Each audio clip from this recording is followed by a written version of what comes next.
D'accord, très bien. Alors je commence.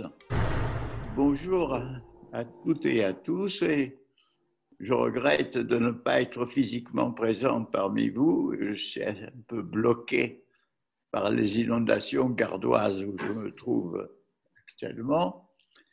Mais donc, je peux vous poser quelques questions, questions que je me pose du reste à moi-même.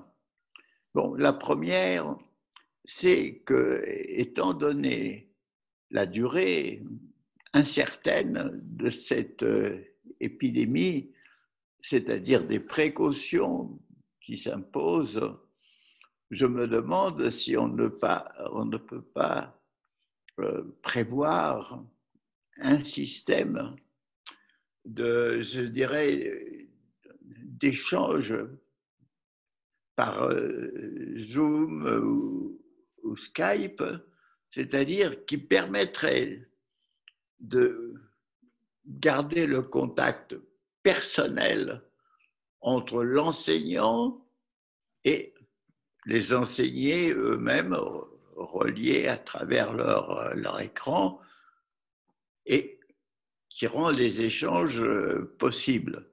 Je me demande, dans l'incertitude, si on ne peut pas systématiser un dispositif qui permet à tous les niveaux, dans tous les domaines d'enseignement, de maintenir le lien concret, étant bien entendu, je sais que le lien concret physique est beaucoup plus nécessaire que cette présence virtuelle à travers l'image, mais quand même qui permet le contact humain, qui est la chose irremplaçable. Ça, c'est une première chose.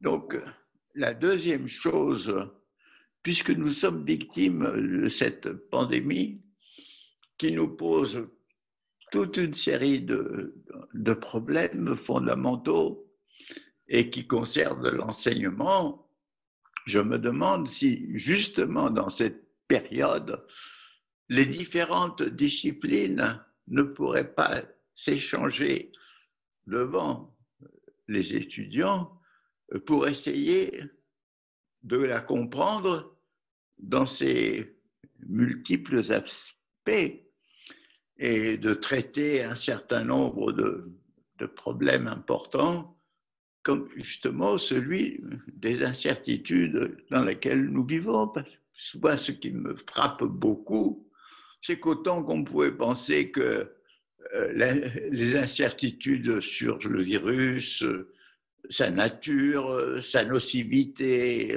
son type d'action, son origine, enfin tout ça, ses remèdes, tout ça pouvait être résolu. Nous nous rendons compte que nous entrons dans une phase d'incertitude accrue, comme si ce virus n'obéissait pas à la loi du virus et avait une sorte de folie propre qui lui permettait de transgresser la doxa virale.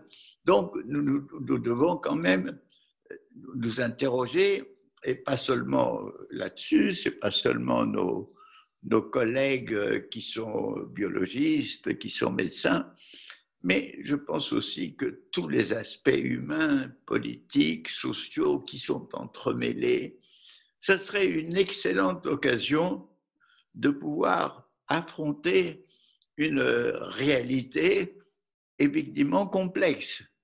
Je vous dis tout de suite que ce mot complexe, ça ne veut pas dire compliqué. Ça veut dire qu'il contient des liens, des interactions, des rétroactions entre des facteurs qui peuvent être biologiques, sociaux, écologiques, psychologiques, religieux, etc. Donc, si vous voulez, nous avons pour la première fois une crise de caractère multidimensionnel qui va de l'individu dans ses problèmes vitaux de sa vie, de sa survie, de sa santé, de son comportement, de son travail, de sa sociabilité, de ses rapports avec ses proches. Il a qui va de l'individu à travers ces collectivités, la nation, l'Europe, jusqu'à la planète entière, et aussi où se trouve impliqué le grand problème écologique de la dégradation, de cette crise antérieure à notre crise de 2020, qui a commencé à être connue dès 1972 par le rapport Meadows, et qui de plus en plus est liée à notre développement civilisationnel, technique, économique, etc. Donc, voici un phénomène qui devrait un peu mobiliser les enseignants, et à travers cette mobilisation, je crois qu'il y aurait un grand progrès de la connaissance. Donc, je vous demande de réfléchir à ça. Et la troisième question, c'était un peu illustrer ce que je viens de vous dire, c'est-à-dire cette phrase de Pascal que moi j'apprécie, que j'en ai fait ma maxime, que j'aurais aimé inscrire au fronton de toutes les universités, qui disait à peu près ceci. Il disait « Toute chose étant causée et causante, aidée et aidante, toutes s'entretenant par un lien invisible qui les relie ensemble, je tiens pour impossible de connaître le tout si je ne connais les parties, et de connaître le parti si je ne connais le nom. » Apparemment, c'est paradoxal, mais ça veut dire que la connaissance doit circuler des parties au tout, du tout au parti, et voir toutes les relations. C'est une tâche à la limite impossible, on ne peut pas avoir tout, mais on peut essayer d'avoir le maximum, et ce maximum que l'on aura comportera des incertitudes. Et là encore, je reviens à cette idée d'incertitude. Je trouve que dans la connaissance du monde, même s'il n'y avait pas la crise, toute connaissance du futur, et je dirais même toute connaissance du présent, comporte des incertitudes, parce que même le présent est travaillé par des forces souterraines que nous ne voyons pas.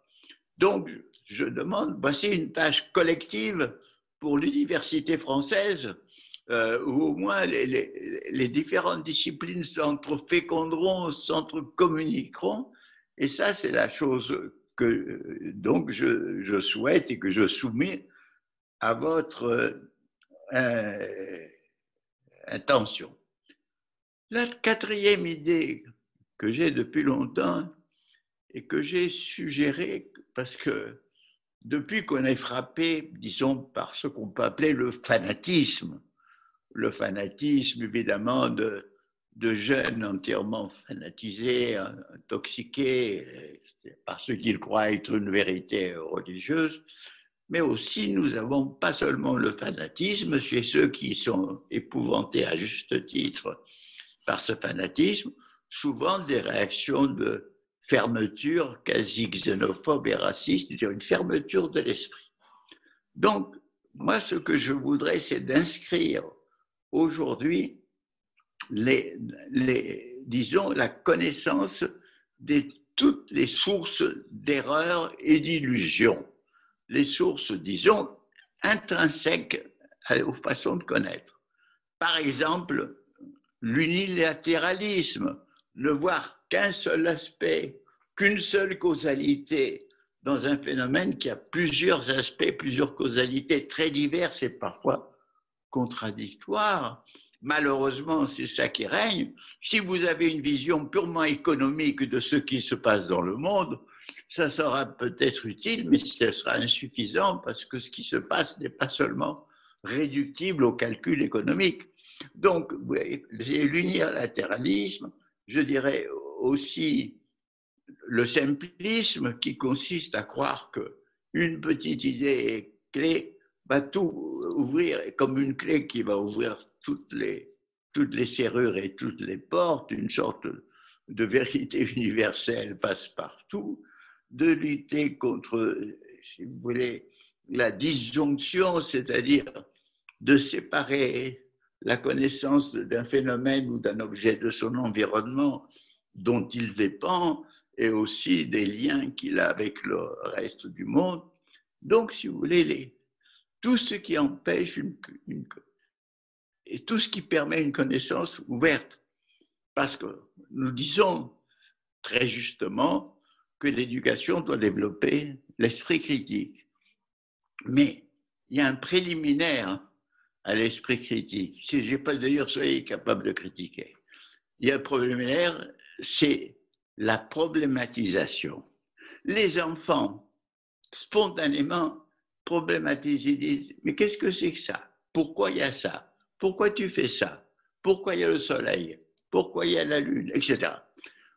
L'enfant tente à problématiser et l'enseignement doit porter la problématisation en disant à l'esprit que toute chose, comme c'est une phrase de Bertolt Brecht bien connue, ne vous semble pas évidente, il faut l'interroger. Et si on s'interroge sur soi, sur le monde, sur sa société, sur tout ça, alors on est capable de critiquer. Mais les critiques, ce n'est pas quelque chose qui vient tout seul. Et en plus, l'esprit critique, attention, doit être capable de critiquer l'excès de critique, parce que la critique absolue détruit tout, on ne croit plus en rien. Donc, il y a beaucoup de choses, si vous voulez, qui malheureusement sont écartées de l'enseignement. N'est-ce pas une occasion privilégiée pour pouvoir les introduire? Voilà ce que je vous propose et j'espère peut-être, puisque je devais en principe voyager aujourd'hui, mais les inondations me l'empêchent, si je le peux, je me trouverai au moment de conclusion en demandant peut-être à notre chère organisatrice de me résumer l'ensemble des débats pour que je puisse dire de mots.